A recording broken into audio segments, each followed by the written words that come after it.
What's up, everyone? Mosso here with Grim Mountains Gaming, and today I am going to start using my paint.net not just to only make thumbnails that you've been seeing in the videos when you click on the link.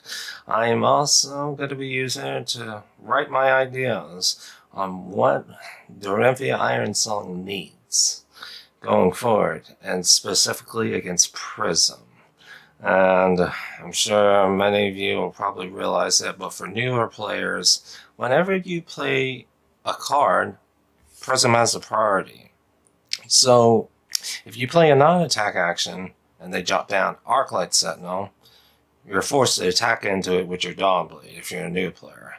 But that card has made cards such as Steelblade Supremacy and Courage of Bladehold a very, very risky proposition, because if they haven't, you've lost so much momentum. And due to cards like Luminaris and the various amount of heralds, they can just out damage output, because generally you're just racing them, and you can't afford to have too many 6 power attacks in your deck, because you don't want your hands to get too clunky when it comes to Dorinthea, because Dawnblade wants attack reactions and a certain amount of blues to be able to pop off and go off against an opponent. No doubt about that.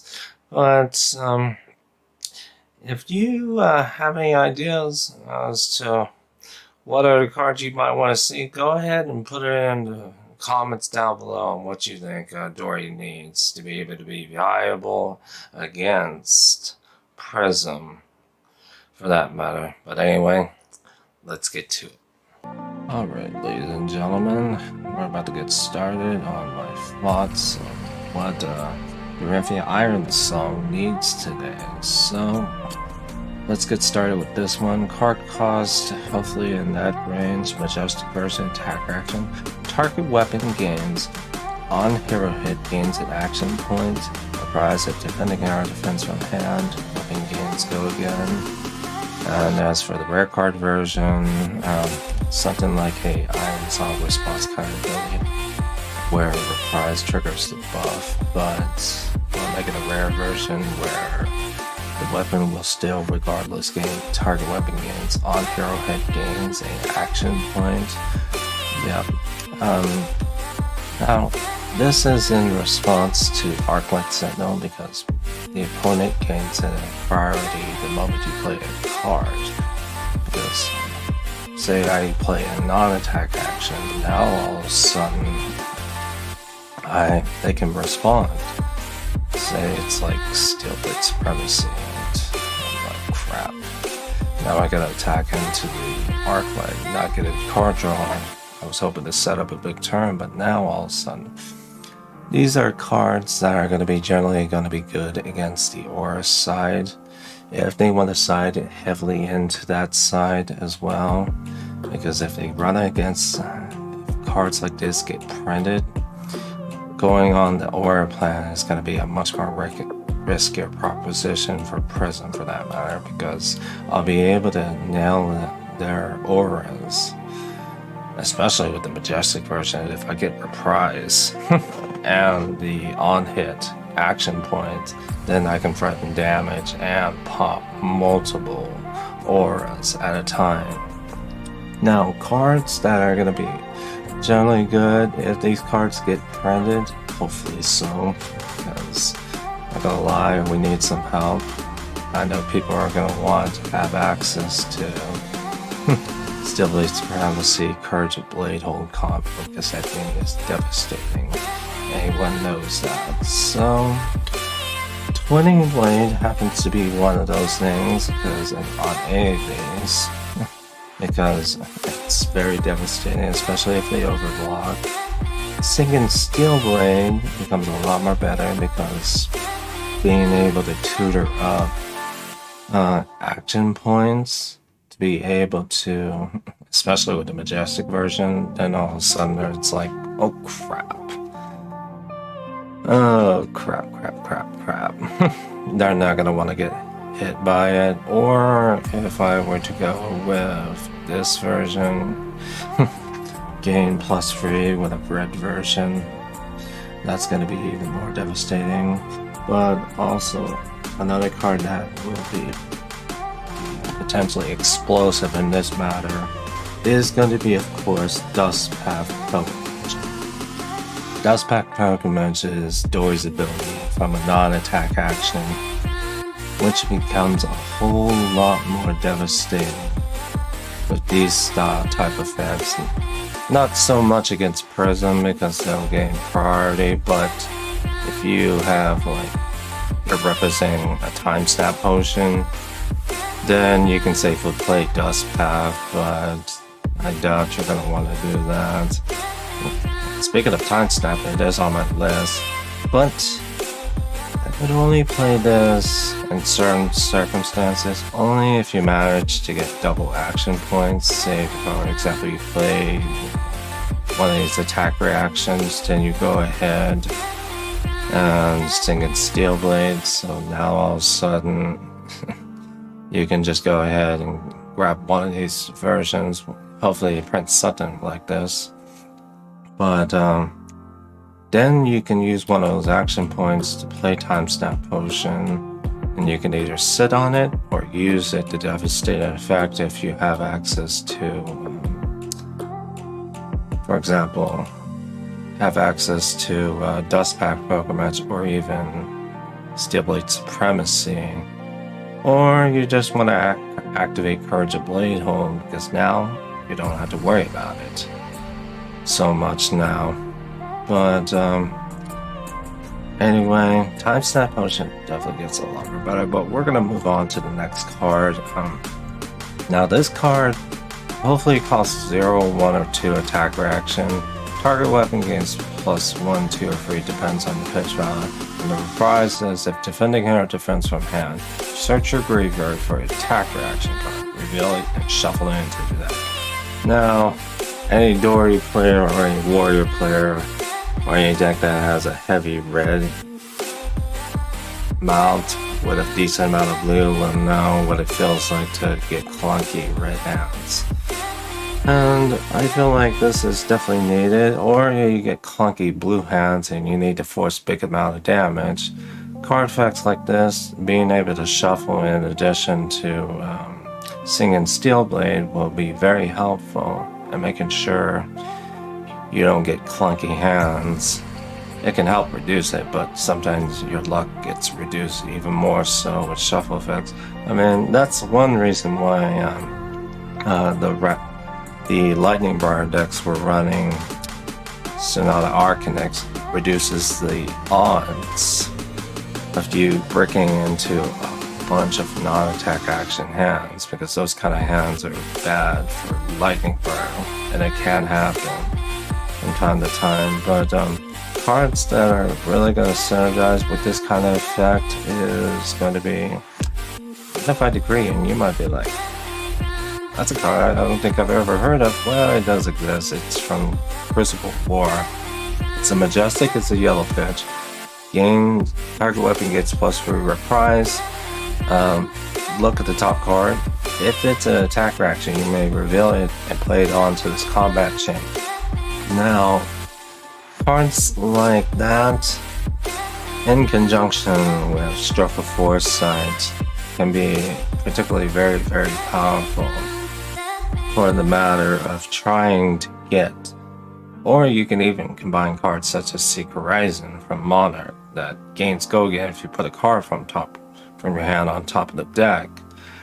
Then all of a sudden you can swing with that, pitch, swing with the blade, then because you know what you put on top, you know what you can get out of it. If it's go again, then it's even much more spicier, because you could just play Unified Decree and reveal it, assuming they block, and make it even worse on the opponent, either putting more damage or presenting go again with something like Glint the Quicksilver or the previous card that hopefully they print. Gaining action points can extend your plays and make your turn much more devastating. No doubt about that. But also, Singing Steel Blade gets a lot more better, because if you're shuffling attack reactions into your deck, then you can tutor for these style effects. But these kind of effects can also really help in conjunction if, for example, you play Stroke of Foresight. You draw a card, you realize it's a non-attack action, but it's a blue pitch or a yellow or higher, something like yellow or higher. Then all of a sudden you're like, hey, I got the 0 or 1. Depending on your situation, you can put an attack reaction from your hand back on top, use the blue pitch, hopefully, pitch it to activate Unified Decree, reveal the top card, and all of a sudden, more damage, or go again. Whatever. I mean, these kind of effects can be extremely devastating. But let's move on to the next card. Now, this is a card that I would very much love to see right here in this particular circumstance. Card cost, I think this kind of effect would be broken if it cost 0 or 1. So we're going for 2 or 3, however way they want to print it. If it costs 2, it's even better with single steel blade because now it doesn't cost 4. It just costs 3 a single blue. So target weapon gains +4. If defending hero defends from hand, weapon gains on hero head the first action from defending hero dealt damage from this act will cost 1 more resource, and their equipment loses abilities and can't gain activated abilities until the end of their next turn. Now, this can hit a whole bunch of heroes, but the most devastating this can really do right here in this particular circumstance here is if Prism has access to library, then this can make it very difficult for them to pitch awkwardly because they're getting taxed on their first action, but also they want to use their vestige of soul. Guess what? It's turned off. Dreamweaver is also turned off as well, so no dominated prepare additions. None of that. Oh, I want to pump up my. I'll go ahead and pump up my hero edition with Fantastify or something. Oop, that's gonna cost you. Oh, I want to attack with Hero Edition, but I only want to pitch a yellow. Guess what? You're either pitching a yellow and a blue, or 2 yellows, which makes it even awkward for them. And probably just gonna block it out and make sure you don't get any tempo from this kind of swing, because this kind of effect can also affect Saber Bolton to a high degree. Because now all of a sudden, if this costs 2, Saber Bolton has to worry about attack reactions coming. For example, this could come out of the hand, or it can come out of Singing Steel Blade, which becomes 10 times worse. Because if they trigger the reprise and they get dealt damage, then all of a sudden, oh look, what happens if they have no Lumina Ascension in the box? And they got 2 cards in hand. They play a defensive action on box. Then all of a sudden, this is going to wreck their Lumina turn, because if you look at the situation, oh look, they got the Lumina and Arsenal, that's half their hand. Now all of a sudden, if their charge card costs 0, now it costs something. Oh wait, you gotta charge something. This just makes the situation 10 times worse. Oh no, wait. The equipment loses abilities, can't gain activated abilities. They can't activate Courage. This puts them in an extremely bad situation if they get hit and they trigger reprise on this. It's a very scary card. But Kano gets affected by this too as well. I know Alexander Vore did very well at Nationals, getting, I heard from someone, I believe 11th place, I do believe so, but I'm sure he's not going to want him. Well, typically they don't block from hand unless they usually go for the kill, but I don't think Kano wants to get hit by this effect if they do choose to block. Just depends on the circumstances, but based on what I was saying, they either will block in certain circumstances, but they don't want to get hit by this. Now all of a sudden, this shuts down angles. Oh look, I'm forcing you to, if you're blocking, and you want to try to activate Storm Strike, guess what? You're doing with less cards, +4. Oh look, I'm attacking for 7. Do you really want to block from hand? This just makes it 10 times worse. If something like this were to get printed, I wouldn't be surprised if I start seeing them running their defensive action that boost their arcane damage. If something like this comes out, because this is like devastatingly powerful, no doubt about that. But Lexing, yeah, if I shut off New Horizons and you got Arsenal cards, you lose them. Oh look, Bullseye Bracers get shut. You want to put an arrow into your cross. The attack, that gets shut down.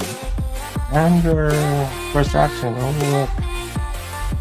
Even if you're using Voltaire, even though it's an instant and not an action, guess what? Your arrow is going to cost 1 resource.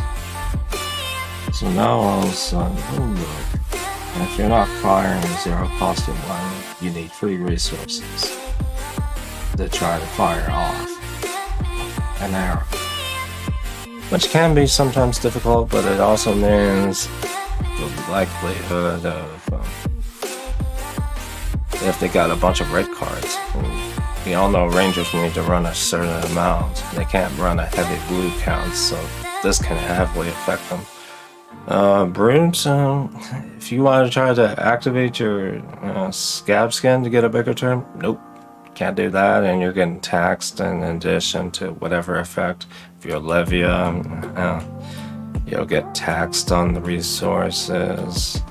If you're Brute, oh look, one more cost me more in addition to the random discards from most of my attacks. This will hit him too as well.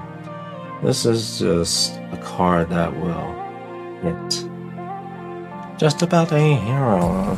Well, I don't know about Ira or Ninja for that matter. I think they're the least that get affected.